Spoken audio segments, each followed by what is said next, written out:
Assalamualaikum warahmatullahi wabarakatuh. Salam toleransi dari kita semua. Selamat datang di podcast kita yang ketiga, yaitu Ngobrol. Ngobrol santai bareng Unitas Arsitektur. Oke, kenalin gue Alda. Di sini gue bakal ngulik-ngulik nih tentang narasumber cantik kita. Dan pastinya hebat dong, yaitu Gurita Laksmitasari. Gurita Laksmitasari, beliau pernah menjadi konsultan arsitek dan pernah menjabat sebagai ketua YAI daerah Banten pada tahun 2010 hingga 2013, yang sekarang menjadi dosen arsitektur di Universitas Indah PGRI. Sekaligus menjadi asesor IAI daerah Banten dan banyak juga nih prestasi-prestasi beliau yang sudah beliau tuai. Oke, daripada kepo, mending kita langsung panggil beliaunya langsung. Oke, kita sambut Gurita Smitasari. Assalamualaikum Ibu, selamat siang. Selamat siang, waalaikumsalam. Kabar baik Bu? Alhamdulillah. Alhamdulillah, syukur alhamdulillah ya Bu ya. Kira-kira kegiatan apa nih Bu yang sedang Ibu lakukan di masa pandemi ini? Seperti biasa lah, masa pandemi kan memang kita harus di rumah ya, jadi semua pekerjaan saya kerjakan dari rumah. Masih ngajar, ya urusan IAI, ya urusan penelitian, semua dikendalikan dari rumah. Sangat disayangkan ya Bu, tidak bisa bertemu secara langsung di podcast kali ini. Iya, lebih enak tatap muka langsung ya. Iya, tapi jangan sampai ini menjadi salah satu halangan ya Bu ya. Harus tetap produktif. Iya Bu. Nah kan, dan harus tetap semangat. Nah ya, semangat Bu. Nah, saya benar-benar kagum nih Bu tentang prestasi yang udah Ibu raih dan IAI dan lain-lainnya gitu ya Bu. Boleh nggak sih Bu cerita tentang motivasi apa sih Bu? Kenapa Ibu tuh mau masuk dunia arsitektur? Gimana ya? Ini sebenarnya jadi bercerita kronologis gitu. Awalnya saya sebenarnya nggak mau masuk arsitektur. Saya sebenarnya pengen ke jurusan matematika awalnya. Tapi orang tua saya pengen saya di teknik sipil atau di teknik mesin. Tuh. Kemudian karena suatu hal ada kan zaman dulu bukan online ya pendaftarannya. Jadi pendaftarannya pakai form pendaftaran. Kebetulan dari semua sudah diisi dari Trisakti, dari STL sudah diisi mesin, teknik mesin semuanya, kecuali di STN tuh teknik sipil. Ada satu yang dari Institut Teknologi Indonesia belum diisi sama orang tua saya. Nah, kebetulan ada di meja dan orang tua saya pergi. Nah, pada saat pergi saya isi arsitektur. Jadi ya akhirnya awalnya orang tua saya kecewa gitu loh. Kok udah tahu nggak setuju dia arsitektur, masuk arsitektur, ya udah, kalau nggak boleh ya udah gitu. Saya sambil ngambek gitu. Tapi ya udah akhirnya diperbolehkan gitu masuk arsitektur. Ya ternyata menyenangkan juga di arsitektur. Saya bisa mengikuti dan di situ juga ada hitung-hitungannya juga. Di situ ada mekanika teknik. Jadi saya juga kalau tadinya saya mau ke matematika, ternyata ada hitungannya juga. Ya udah, saya terdampar lah di arsitektur gitu. Gitu. Jadi memang arsitek dan matematika tidak jauh berbeda ya Bu ya, tetap masih ada perhitungannya. Kalau dulu iya. Kalau waktu saya masih kuliah, di situ mekanika teknik ada dua. Mekanika teknik 1, mekanika teknik 2, matematika ada 2, matematika 1, matematika 2. Kemudian ada teknologi bangunan. Teknologi bangunan itu menghitung kekuatan material. Tapi kalau sekarang kan perkembangan, ada peninjauan kembali, akhirnya muatan angka-angka yang kuantitatif itu dipersedikit gitu ya, disedikitkan. Gitu sebenarnya. Kalau saya bilang sih matematika, bukan matematika ya, cara menghitung itu masih dipakai harusnya di arsitektur. Begitu. dengan motivasi yang Ibu yang tadi awalnya tidak diperbolehkan dan menjadi sukses sekarang. Boleh nggak Bu, ceritain proses-prosesnya gitu dari tadi pertamanya nggak boleh masuk ke dalam arsitek dan sampai sekarang nih Bu jadi S1 Hmm. sampai S2-nya. Boleh, boleh, boleh. Ini saya menceritakan pengalaman, kemudian saya menceritakan pengalaman, mungkin bisa diambil manfaatnya gitu Ya, ya untuk ya semoga. teman-teman dan teman-teman mahasiswa arsitektur terutama di arsitektur Unindra.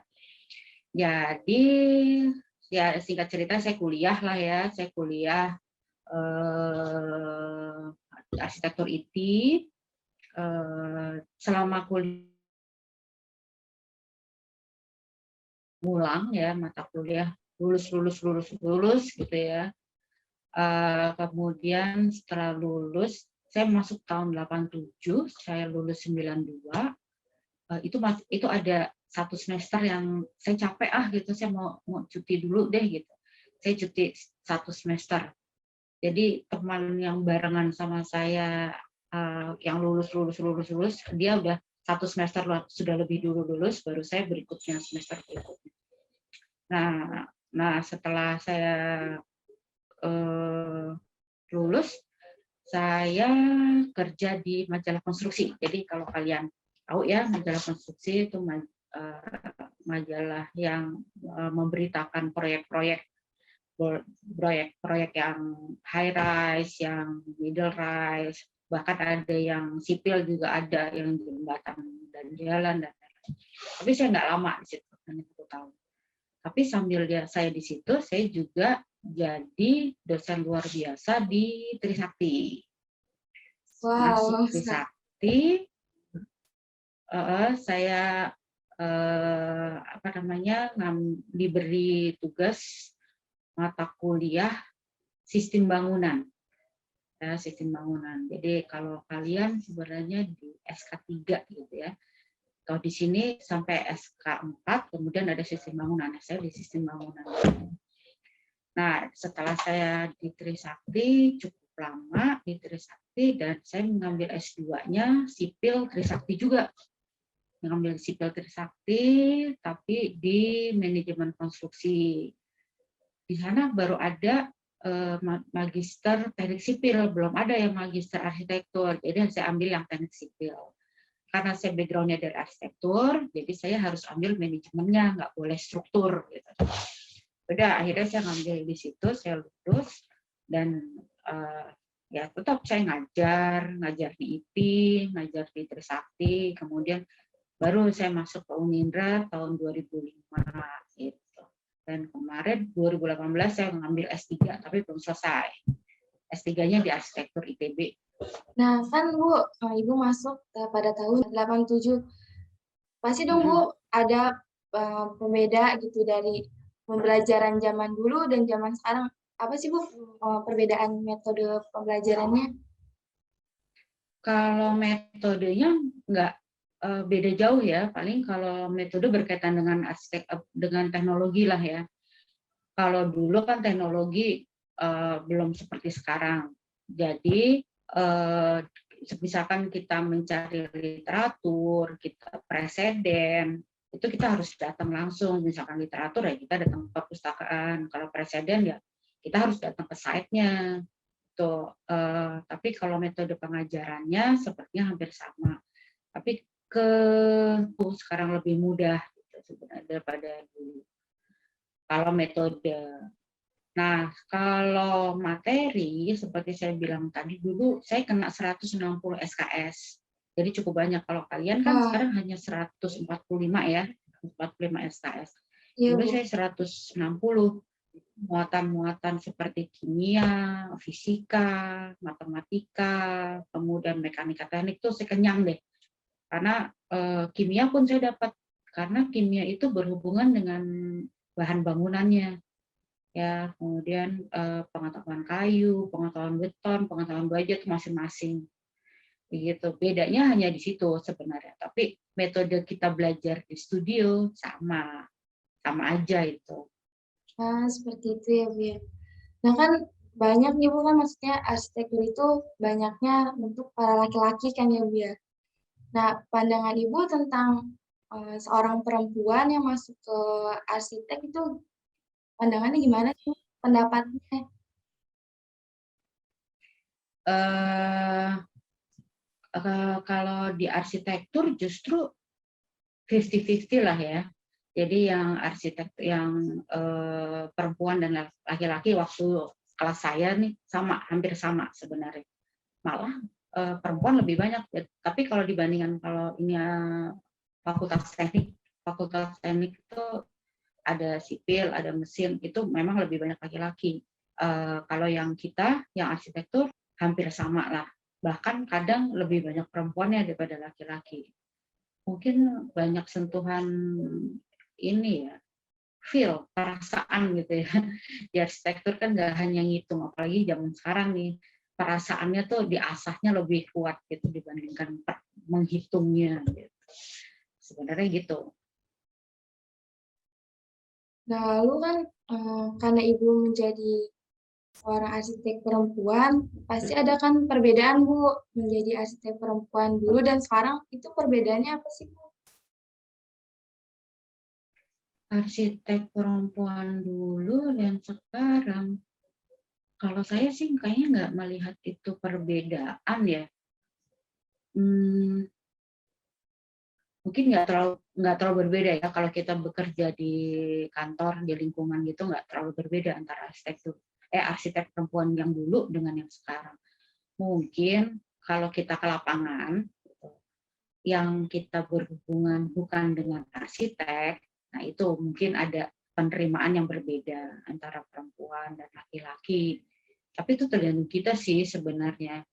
Memang banyak yang ngetes gitu ya, tapi ya pintar-pintar kita aja membawakan diri sebenarnya. Nggak terlalu masalah kalau menurut saya. Apa kita melihat kalau saya melihat dari dulu, enggak, itu bukan suatu masalah ya. Jadi begitu masuk ke dalam dunia seperti ini ya, kita berpikir bahwa oh bukan masalah itu, kamu sama saya laki-laki, begitu sih. Jadi arsitek perempuan dan laki-laki itu mungkin sesuai pola pikirnya Bu ya. Pola pikirnya tentang bagaimana caranya dia untuk membuat sesuatu yang beda. Gitu ya Bu. Enggak juga, enggak. Kalau pola pikir sebenarnya enggak ke arah situ perbedaannya justru. Kalau kita sebagai arsitek dalam kita belajar pasti sama kita berpikirnya, kita mencoba untuk mencari problem, penyelesaian masalahnya, solusinya tuh sebenarnya sama karena kita diberi metode yang sama, dikasih peluang yang sama. Jadi kalau kita ke proyek ya kita sama-sama gitu. Kalau pekerjaan laki-laki A ya kita kalau bisa ya A juga, kita mengetahui cara bekerjanya. Sebenarnya nggak melihat dari sisi situ, jadi melihat dari kadang orang lain memandang berbeda. Oh kamu perempuan jangan pulang malam gitu ya, itu yang kadang akhirnya jadi pembedaan ya, mungkin karena untuk perlindungan diri dan lain-lain. Atau bahkan kalau ke lapangan masuk hutan jangan kamu, kalau ditaruh di hutan untuk membuka lahan, buka lahan kayak apa ya gitu. Nggak, maksudnya kalau dikasih site yang sulit gitu ya jangan kamu. Tapi sebenarnya nggak masalah memang kalau memang perempuan itu bisa mandiri ya, bisa berjalan untuk menyelesaikan tugas itu ya nggak masalah juga sebenarnya. Jangan takut, ayo maju gitu. Balik lagi ke dirinya masing-masing ya Bu ya kalau gitu mah. Iya. Ibu sendiri kan menjadi seorang arsitek perempuan ya. Pandangan atau penilaian keluarga, teman, dan juga rekan kerja yang melihat Ibu menjadi seorang arsitek perempuan gimana Bu? Hmm, apa ya, saya nggak terlalu memikirkan hal itu sih, nggak tahu ya mereka melihatnya seperti apa. Tapi ya eh, saya nggak terlalu melihat itu suatu, kamu hebat gitu, nggak. Masing-masing kita punya porsi masing-masing.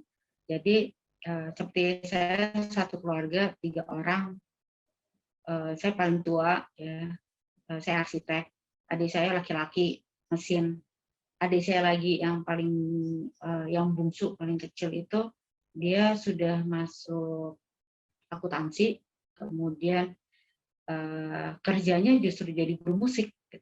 Jadi kita masing-masing punya porsi masing-masing gitu ya.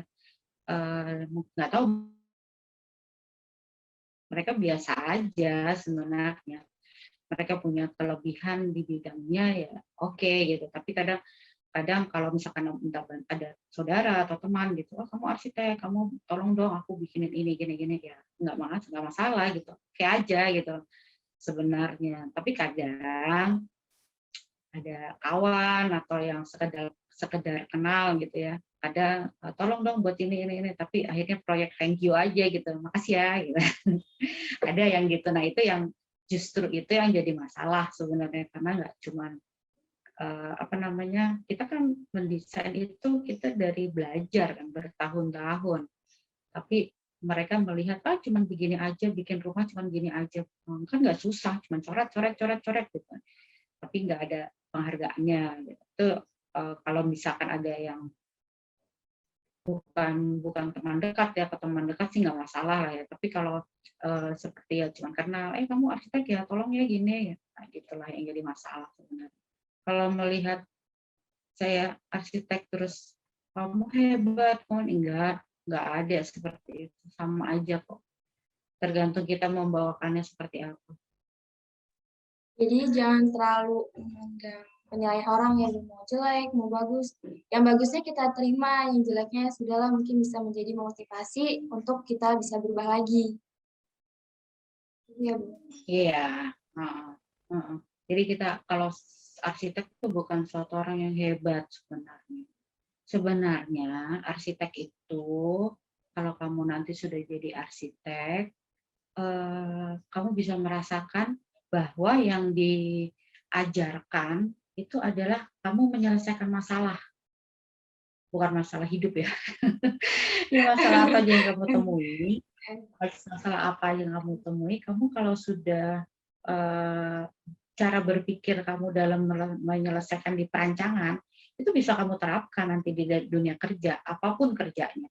Meskipun kamu nggak jadi arsitek, ya kan dunia arsitektur kan luas ya, nggak cuma jadi arsitek, kamu kerja di asuransi untuk appraisal, kamu kerja di kontraktor, kerja di media, itu bisa pakai arsitektur. Nah, kalau sudah kita menyelesaikan kuliah, kita diajarin bagaimana cara menyelesaikan masalah ya, bagaimana kita cara berpikir ya. Nah, cara berpikir itu, metode berpikir itu bisa digunakan di mana saja. Jadi menurut saya keunggulan dari arsitektur, kalau saya yang melihat keunggulan arsitektur itu, para mahasiswanya itu digembleng, dipaksa untuk bisa memilah-milah masalah itu menjadi hal yang kecil-kecil, kemudian berusaha untuk diselesaikan dengan baik. Akhirnya fokus menyelesaikan. Gitu. Itu yang sebenarnya menurut saya jangan disia-siakan cara berpikir seperti itu. Karena itu akan bisa dipakai di lapangan di mana aja, bisa buat kerja di mana aja. Jadi harus melakukan sesuatu dengan sungguh-sungguh pastinya ya, Bu ya, untuk menghasilkan atau mendapatkan hasil yang maksimal. Ibu kan juga pernah bekerja. Nah, cara Ibu dapat tim first client itu gimana sih, Bu?